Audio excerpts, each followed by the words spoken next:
President Trump's first State of the Union address, his son, Donald Trump Jr. You were in the gallery. I was. I got to be. You're not feeling well. You've had this bad flu that everybody had. You feeling better? We keep working. Doesn't matter. You're a Trump. You keep working, right?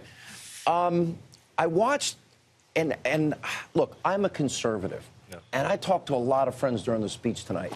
This is the speech that conservatives have wanted to hear since Reagan. More people independently telling me that than any other comment I got tonight. Listen, I think it was phenomenal. I mean, and you could see it, not just from the Republicans. I mean, I got a leg workout just standing up every 5 seconds because he hit every point. But watching the Democrats was actually where I noticed it, because you could see them all wanting to stand, Sean. You could see them all almost looking around like, we almost have to stand for this, but the derangement is real. No, right? They have to do the opposite. They've been forced to take the opposite approach of everything that he does, everything that he says. So even things that are just common sense solutions for the American people, they have to do the opposite. And you could see it. It was amazing to watch. If you have record low unemployment, and if you break it down demographically, record low unemployment for Black America, for Hispanic America, for women, a 17-year low. You have economic growth and success. How do you sit down and not want to cheer that, considering there's been a lot of suffering the last 8 years? I don't know. It doesn't make any sense to me. And, you know, again, I think those are things that people see when they see thousands of dollars going back into their wallets, when they see billions being repatriated to this country, that money being infused into the economy. And it wasn't all that long ago when Nancy Pelosi was touting a $40 tax rebate, right? But thousands of dollars in bonuses, thousands of dollars being paid to American workers. Crumbs. Are crumbs. Yeah. It's amazing. I didn't realize inflation was that bad. In 4 years, things changed. So, you know, seeing that, this was a unifying speech. It was a speech to all Americans. He hit everyone deeply. And it was amazing to watch. It was amazing to see it firsthand. You know, when you think of 2.4 million jobs, 200,000 in the manufacturing sector alone, you think of 2 million Americans off of food stamps. That was one of the big issues. I remember one of the first interviews I did with you. You called your dad a blue-collar Republican. I called him a blue-collar billionaire. Oh, I'm sorry, blue-collar billionaire. You probably and it's true. And I used to get criticized for it. But you could see it. I mean, he gets those people. And you know why he gets those people, Sean? Because, like you, that's where he spent his time building his business. He didn't become a great builder in an office. He became a great builder by being on job sites, being around the men and women who built those projects, talking with them, not at them. It was one of the best things I ever, and I know you've done the same thing in the course of your life, working in restaurants, being a dishwasher, a cook, a bartender, busboy, waiter, and then building houses, framing, roofing, tile, painting. It changed my life. And honestly, those are the Americans that have suffered. Correct. They are the forgotten Americans, and he's giving them hope. He's always been able to speak to them. I mean, hey, I get it. He's an unlikely person to be able to breach those boundaries, right? The billionaire from New York City being the guy, the voice of the blue-collar American, but he can do it, and he does it genuinely. And now they took a chance. They voted for him. And now they're seeing the results, and it's amazing to watch. People try to ask me about your dad because I've always been and remain today a Reagan conservative. Yes. And I keep arguing with people. I'm not a nationalist. I'm not a populist. I am a conservative. I'm still a Reagan conservative. I look through the list of accomplishments. We'll put it back up on the screen. A list of principles that, from judges to immigration to energy independence. These are all important issues. And that's what has happened in a year. The Heritage Foundation actually said was more conservative than Reagan. I saw that, and more successful by the numbers than Reagan, which, by the way, for them, you know, they weren't exactly always the biggest fan, right? So for them to come around and say, wait a minute, this is working. You see the Republicans do it. Hey, last week you saw it. It's the first time. The Republicans didn't just fold. I mean, the Republicans have a history of being amazing at snatching defeat from the jaws of victory, right? That's their specialty. That's their superpower. But now they have someone who will fight for them, someone who will back them up and go to the wall. I mean, you know, that's what's been incredible. And so now that they see that, I think their spirit is invigorated. And by the way, more importantly, the voters who voted for them, who entrusted my father with this incredible responsibility, they see it too. Let's talk about the distractions. Your father...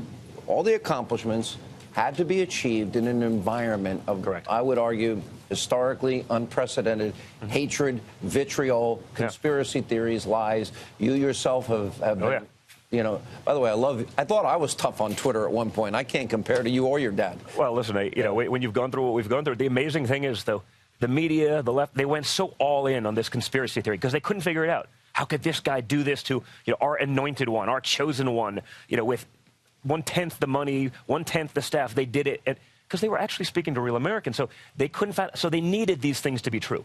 They went all in with their credibility for this nonsense to be true. Now, what's amazing for me, without evidence, without anything, but what's been so amazing for me, despite 25 hours of congressional testimony, millions in legal fees, hey, the only thing that they found out was that they themselves were the ones doing all of these things. And I really hope for all of that stuff to come out, because imagine what he could do, given what he's accomplished in the last year.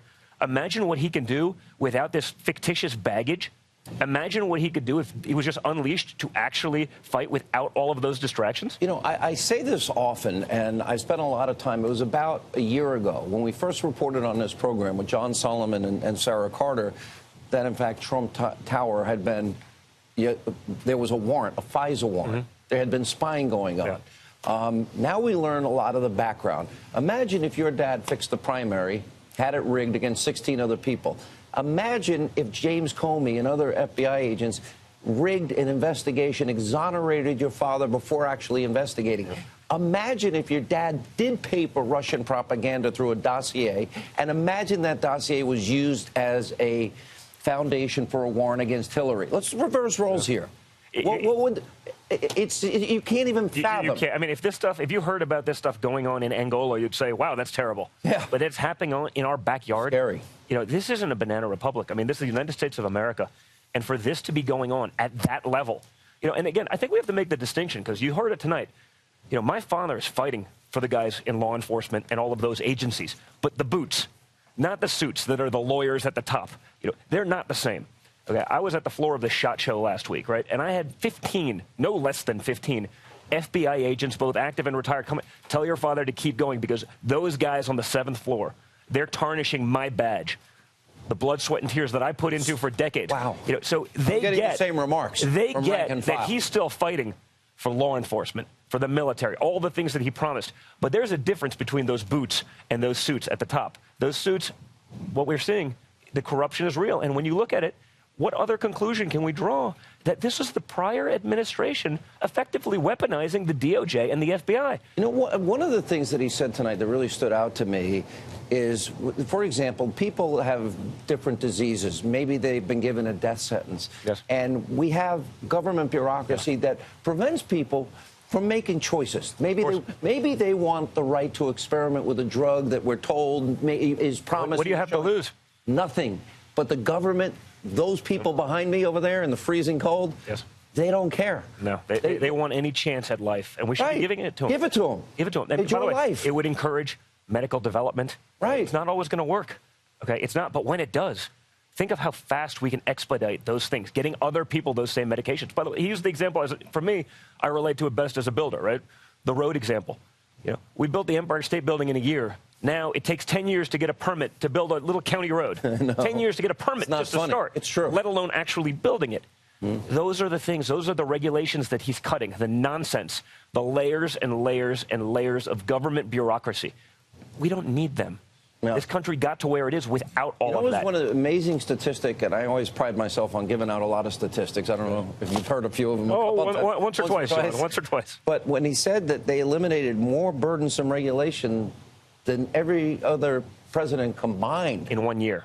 In a year. In 1 year. He's done more than entire administrations. But isn't that what really... Look, government has gotten so big, so bureaucratic. Between that and him taking on the culture and talking about the flag and talking about the anthem and challenging the NFL on... that was... But I think what he's done, I think one of the reasons he's such a fierce opposition, he's bringing that business acumen. He's trying to wipe away all the 100%. clutter so that we can build up the country. But they love that culture. Well, that culture has made them rich. It's made their friends very rich. They go on to become lobbyists. It's why the Beltway is the richest place in America, on the backs of the American worker. And yet, this area hasn't created anything. They don't build anything. They don't manufacture anything. They don't create anything. They peddle influence. It's scary. That's what's happened. And so He's giving that back to the people. He's allowing them to create. He's allowing them to use their money. The other side, I mean, you see, they don't want you to have your own money. Why didn't you go with your father? I remember asking you that at the time. You know, I don't know. I can do more on the side. You know, I'm still always going to be active. I'm always going to be very vocal. Of all the kids, I think you have the same temperament as him.